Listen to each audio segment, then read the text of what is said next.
Idée neuve, YT. Ça, c'est une idée que j'ai eue hier, en rapport avec Gaza. Mais ça correspond à coller deux idées anciennes, une très ancienne de plusieurs années, qui est l'idée de l'ennemi préféré. Certains groupes, certaines classes sociales, certaines sous-classes, certains regroupements ont une technique qui consiste à favoriser son ennemi préféré. Cette technique, par exemple, a été inspirée en France à la suite des élections de 2002. La victoire de Chirac a été obtenue par l'irruption au deuxième tour de Jean-Marie Le Pen, et donc l'ennemi préféré a permis une victoire très facile. C'était la technique de Macron, et c'est une technique souvent utilisée. Par exemple, actuellement, faire semblant de réprimer Mélenchon en le traitant d'extrême gauche ou même de gauchiste sert évidemment à occulter, invisibiliser la véritable extrême gauche. En particulier, les véritables gauchistes pro-boycott. Cette méthode ressemble en fait à la méthode Zoubatov. Zoubatov, chef de l'Okhrana à Moscou, fabriquait des fausses organisations révolutionnaires.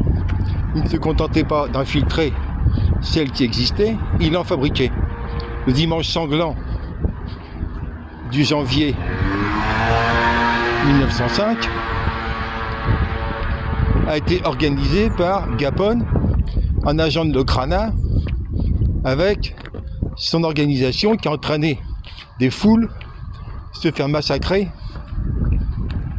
dans un guet-apens visant à terroriser le peuple russe, les ouvriers russes, après l'échec militaire de la Russie contre le Japon. Il craignait une révolution qui finalement va avoir lieu, mais en septembre-octobre, avec l'apparition du premier soviet, c'est-à-dire des délégués désignés par 500 délégateurs.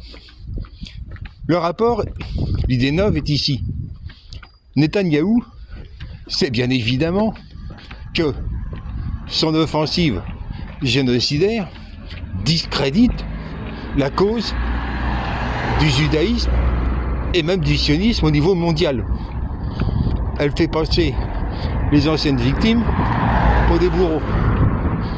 Pire encore, éradiquer le Hamas, parenthèse Hamas que Netanyahou quémandait son financement à Al-Thani, le chef terroriste du Qatar, pour que Al-Thani continue à financer le Hamas. Et donc, Netanyahou sait bien évidemment que non seulement au Proche-Orient, mais dans le monde entier, les islamo-fascistes en profitent. Sauf que, ce sont les ennemis préférés de la bourgeoisie.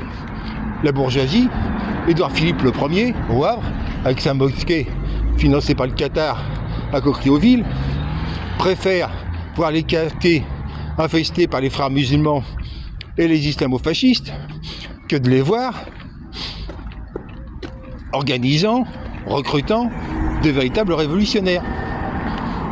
De la même façon, la bourgeoisie, je l'ai dit tout à l'heure, préfère un Mélenchon devenu un Toudé, l'ancien pro-laïcité devenu collabo des islamo-fascistes, de la même façon que le Parti communiste Toudé d'Iran était devenu collabo des khoménistes, et la bourgeoisie préfère ça.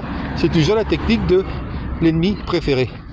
Tout cela devra être étudié dans un cadre plus tard qui est une des lois de la dialectique de Engels, qui est la loi de l'interpénétration des contraires. Mais ici, c'est un processus délibéré, un processus voulu, un processus organisé.